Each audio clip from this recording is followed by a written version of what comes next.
취임도 하기 전부터 파나마 운하 내놔라, 그린란드 사겠다, 영토 확장 발언을 쏟아낸 트럼프, 무력 사용 가능성까지 시사했는데 We're not going to use military or economic coercion. Panama and Greenland. No, I can't assure you on either of those two. 뉴욕 김범주 특파원 연결해 트럼프의 속내 뜯어봅니다. 트럼프 당선인이 취임 전부터 파나마 운하 반환해달라, 그린란드는 사겠다 이런 발언들을 해서 논란입니다. 그런데 현지에서는 이게 농담이 아닐 거다 이런 분석도 나오던데요. 네, 트럼프 당선인 말을 놓고 여기서도 말이 많습니다. 농담이 아닌 것 같다, 혹은 또 약간의 허풍 아니냐, 이런 얘기가 여기서도 왔다 갔다 하고 있습니다만, 근데 우리가 한 가지 좀 생각을 해봐야 될 점이, 트럼프 당선인이 하는 얘기들이 실제로 현실이 된 경우들이 적지 않습니다. 예를 들자면 1기 때 그 중국에 관세 매기겠다 처음에 얘기 나왔을 때 또 많은 사람들이 어떻게 중국에 관세를 매기냐 이렇게 얘기를 했었는데 실제로 실행에 들어갔죠. 그리고 그게 바이든 대통령 임기 내내 또 유지가 됐고요. 그러니까 생각을 해보면 트럼프 당선인의 말을 너무 좀 가볍게 여겨서는 안 될 것 같다. We're being ripped off at the Panama Canal like we're being ripped off everywhere else. Secure? He just said take it back. That's a good idea. 파나마 운하는 반환을 해달라는 거잖아요. 반환, 돌려달라는 얘기입니까? 네, 파나마 운하 같은 경우에 우리나라랑 상당히 멀기 때문에 사실은 좀 생소하신 분들도 있을 건데요. 이게 나온 맥락을 보자면 지도를 좀 잘 보시면 힌트를 얻으실 수 있습니다. 무슨 얘기냐면 이 대서양과 태평양을 오가려면, 미국의 특히 항공모함이라든가 큰 배들이 오가려면 이게 없다면 아르헨티나 남쪽까지 내려가서 올라와야 되거든요. 그런데 이게 있기 때문에 대서양과 태평양을 맘대로 오갈 수가 있는, 물론 상선도 마찬가지고 미국의 입장에서는 상당히 목숨과도 같은 그런 곳이다 이렇게 말씀을 드릴 수 있겠습니다. 그래서 이 파나마 운하를 뚫은 것 자체가 미국입니다. 원래는 프랑스 쪽에서 시도를 했었는데 실패를 하고 미국이 들어와서 1914년에 완공을 했죠. 그리고 미국이 계속 그걸 차지를 하고 있다가 1970년대에 들어서 카터 대통령이 당시에 파나마에 돌려주겠다라는 조약을 맺습니다. 파나마 안에서는 불만이 많았죠. 미국이 계속 가지고 미국에 활용을 하니까 우리가 되찾아와야 된다. 심지어 나중에 밝혀지기로는 미국이 그렇게 돌려주겠다는 약속을 하지 않으면 그냥 폭파시켜서 없애버리자, 이런 실제 구상까지 있었던 걸로 그렇게 전해지고 있습니다. 그리고 1999년에 파나마로 돌아갔거든요. 그리고 이제 25년이 지났는데 그만큼 미국의 패권을 장악하는데 상당히 중요한 길목이고, 그리고 또 우리나라에서 미국 동부의 해안으로 물건을 판다고 할 때 꼭 지나가야 되는 그런 곳입니다. 아시아에서 미국 동부 해안으로 가는 물동량의 3분의 2가 이곳을 지난단 말이죠. 그러니까 미국 입장에서는 상당히 중요한 곳이기 때문에 그만큼 남한테 맡겨두기가 어렵다, 좀 눈독을 들일 수 있는 그런 지역이라고 보시면 되겠습니다. 그린란드는 덴마크령인데 트럼프 대통령 당선인이 사겠다, 가능한 건가요? 리가 없죠. 그리고 이제 그린란드가 방금 말씀드린 덴마크 땅이지만은 덴마크에 상당히 많은 자치권을 받고 있는 곳이기도 합니다. 그런데 이 미국이 그린란드에 눈독을 들인 거는 굉장히 역사가 깁니다. 1860년대부터, 그러니까 알래스카를 러시아에서 사들일 때부터도 이미 눈독을 들이고 있었고, 트럼프 대통령 1기 때도 제안을 했었습니다. A lot of things could be done. It's hurting Denmark very badly because they're losing almost $700 million a year carrying it. 미국을 밑에 놓고 보면 이 그린란드는 미국의 머리 위에 있다. 그래서 1940년대 이때까지 그린란드를 좀 많이 미국이 갖고 싶어 했던 이유는 그만큼 내 머리 위에 있는 예민한 곳이기 때문에, 그곳을 혹시 소련이 점령한다거나 다른 적대 국가가 차지했을 경우에 굉장히 좀 불안하다, 이런 부분 때문에 점령을 하려고 했던 부분이 크고요. 트럼프 시대에 들어와서는 조금은 셈법이 바뀌었습니다. 지금 북극 항로라는 게 굉장히 좀 주목받고 있거든요. 부산에 출발해서 유럽까지 만약에 배를 보낼 경우에 이 북극을 통해서 움직이면 기존 항로보다 한 25% 정도 거리와 시간이 줄어듭니다. 그만큼 모두가 눈독을 들이는 곳인데, 이것도 지도를 가만히 보자면 러시아 쪽으로 붙어오는 북극 항로, 그러니까 유럽과 아시아를 직접 잇는 북극 항로는 러시아의 손에 들어가 있습니다. 그리고 반대편 이제 미국 쪽으로 붙어오는 쪽은 미국의 주도권이 있습니다만, 만약에 그린란드가 다른 쪽의 영향권에 들어간다고 하면 이 길도 상당히 막힐 수가 있는 거죠. 그리고 이미 2달 전에 중국하고 러시아가 이 북극 항로를 함께 적극 개발해보자라는 얘기가 나온 상황입니다. 미국의 입장에서는 이 내 머리 위로 지나가는 길을 내가 컨트롤을 좀 해야 되겠다는 생각을 일단 할 수가 있고요. 또 두 번째 그린란드가 중요해진 이유 중에 하나가 지구온난화 문제가 있습니다. 무슨 얘기냐면 그린란드가 얼음에 덮여 있는 땅이잖아요. 그런데 1년에 우리나라 경기도와 강원도를 합친 정도의 면적이 녹아내리고 있습니다. 그만큼 땅이 드러나고 있다는 얘기가 되겠죠. 그 땅에 상당히 좀 값어치가 있는 원유와 희토류가 들어있다라고 판단이 되고 있는데, 그러면 이걸 캐내기가 훨씬 쉬워진다. 점점 더 땅이 많이 해가 갈수록 드러나고 있기 때문에 이 자원의 가치도 상당히 높은 겁니다. 미국 입장에서 볼 때는 안보의 문제, 항로의 문제, 자원의 문제, 이 세 가지 부분을 모두 놓고 생각할 때 굉장히 눈독이 좀 가는, 군침을 흘릴 수 있는 뭐 그런 땅이라고 볼 수 있겠습니다. 트럼프가 아직 취임도 하기 전이잖아요. 그런데 이 파나마 운하, 그린란드 이야기를 꺼낸 속내는 뭘까요? 결국 전 세계에 미국의 이권, 미국이 직접적으로 가져갈 수 있는 이권에 대해서는 상당히 적극적으로 가져오겠다라는 일종의 선언인 걸로 해석을 해야 될 것 같습니다. 또 한 가지 좀 섬뜩하다면 섬뜩한 부분인데, 트럼프 대통령 당선인이 대통령을 내려놓고 야인의 시절에 이제 러시아가 우크라이나를 쳐들어갔었는데, 이때 트럼프 당선인이 푸틴 대통령한테 굉장히 천재적이라는 칭찬을 여러 번 했습니다. 그러니까 미국 언론이 뭐라고 표현을 하냐면, 남의 나라 영토 주권에 대해서 크게 개의치 않는다는 뜻을 이미 밝힌 바가 있다, 이렇게 해석을 하고 있거든요. 그런 점에서는 그린란드를 실제로 점령하거나 할 수 있는 길은 현재로서는 없다고 여겨집니다만은, 미국과 직접 맞닿아 있는 이익을 우리가 갖고 있는 힘으로 가져오겠다라고 하는 데 있어서는 상당히 좀 뭔가 머릿속으로 구상이 있는 것 같다. 이게 냉전 시대 때까지만 해도 미국이 상당히 좀 적극적으로, 특히 중남미나 이런 지역에 대해서는 실제로 군대도 파견하면서 적극적인 힘을 과시한 적이 있는데, 트럼프 당선인 주변에 있는 사람들의 발언들을 보자면 냉전 이후에 미국이 이제 일극 체제가 돼서 좀 점잖게 세계를 경영했던 것이지, 옛날에 우리가 그렇게 했던 거 잊었냐, 그게 왜 안 된다고 생각하냐라는 발언을 하는 경우들이 있거든요. 그런 점에서는 상당히 이 문제가 취임 이후에도 다른 형태로도 불거질 수 있다, 이렇게 이해를 해야 될 것 같습니다. 중국을 견제하겠다, 이런 목적도 있다고요?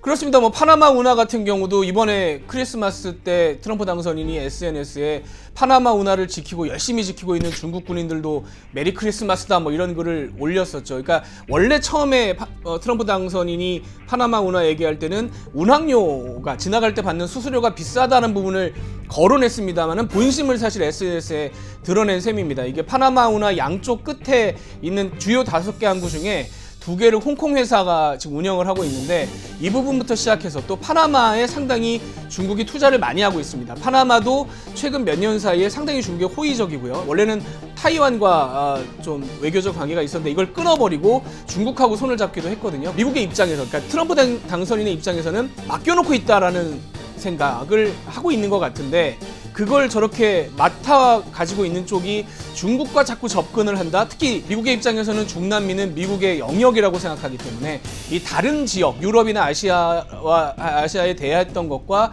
역사적으로 볼 때 상당히 좀 접근법이 다릅니다. 민족 자결주의나 이런 걸 주장했던 것도 이 아메리카는 아메리카가 알아서 하겠다라는 식의, 유럽은 껴들지 말라는 식의 사조였기 때문에 트럼프 당선인도 그래서 이걸 반환받겠다라는 표현을 썼었거든요. 또 그린란드의 경우도 중국과 러시아가 북극 항로를 적극 같이 개발하기로 한 상황에서 특히 중국의 입김이 닿을 수도 있다. 여러 가지 자원이 있기 때문에 이 부분에 대해서도 굉장히 의식을 하는 걸로 파악이 됩니다. 미국 국내 정치적으로도 노림수가 있다고 봐야겠죠?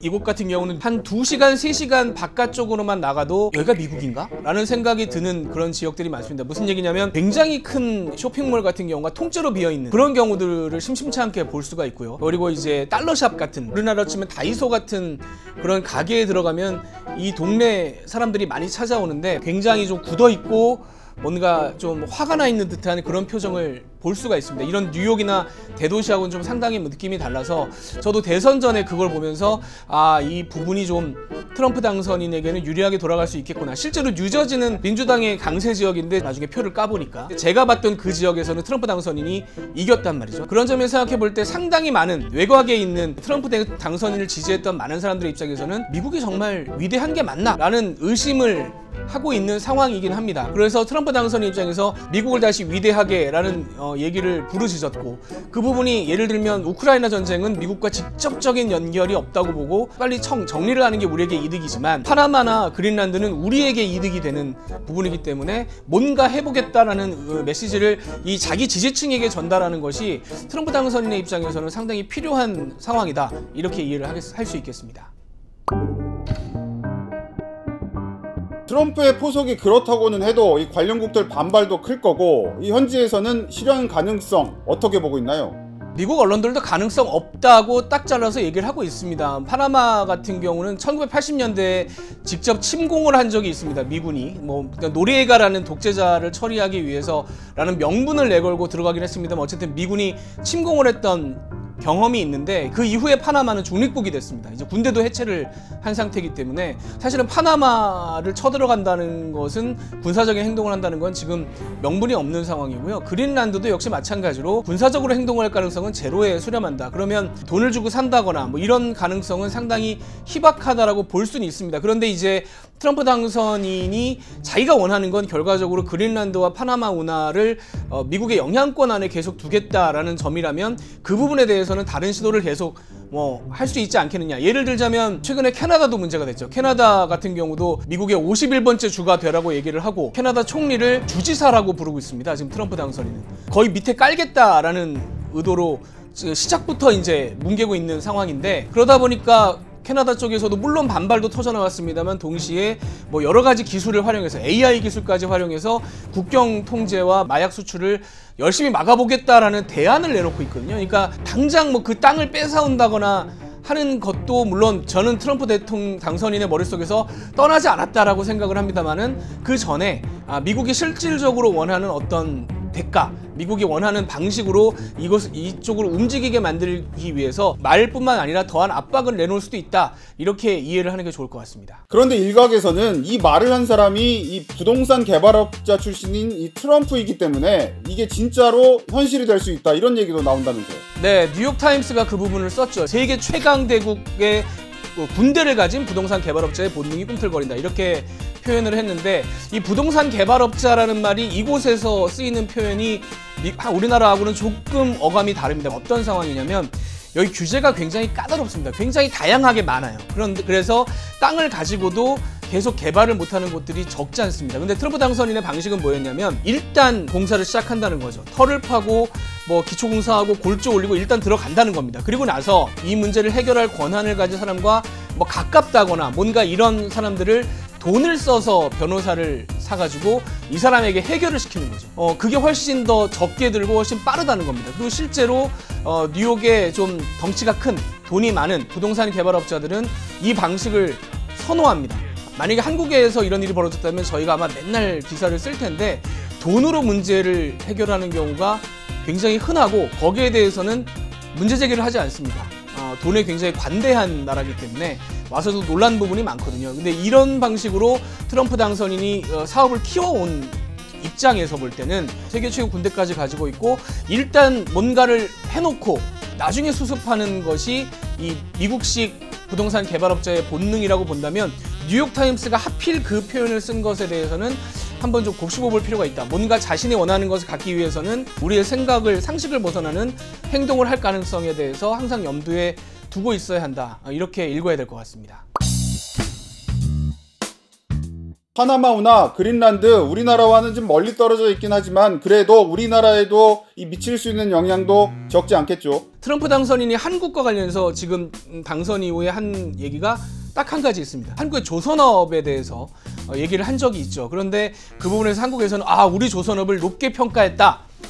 이렇게 얘기들을 하고 있는데 미국에서는 트럼프 당선인에 대해서 뭐라고 얘기를 하냐면 모든 물건을 제값을 주고 산 적이 없다라는 표현을 씁니다. 그러니까 한마디로 사업가 기질이 다분한 사람이기 때문에 만약에 저 물건을 예를 들자면 100원짜리 물건을 100원을 주고 살 것 같으면 굳이 그렇게 처음에 띄워줄 필요가 있겠는가라는 생각이 우리가 의심하다시피 방위비 협상 같은 걸 높여달라. 한국도 이제 GDP의 한 4% 이상까지도 군비를 써야 된다 이런 식의 주장을 혹시 할 수도 있는데 그런 상황이 발생할 때 예를 들면 미국의 배를 우리가 보낼 테니 그 방위비 우리한테 안 주고 당신들이 그냥 조선소에서 우리 배 고쳐주면 어떻겠느냐라는 식의 이상한 제안을 듣기에 따라서 황당한 어떤 경우에는 좀 신기한 그런 제안을 할 가능성이 저는 높아 보입니다. 그럴 때 과연 우리가 지금 현재 상황에서 지금 현재 특히 정치적으로나 정책적으로 결정할 수 있는 그런 체계가 많이 무너진 상황에서 과연 우리가 어떤 대응을 내놓을 수 있을 것인가에 대해서 미국에서 볼 때 상당히 걱정이 됩니다. 이 부분을 좀 가다듬고 준비를 해야 될 필요가 있지 않나 이런 생각이 듭니다.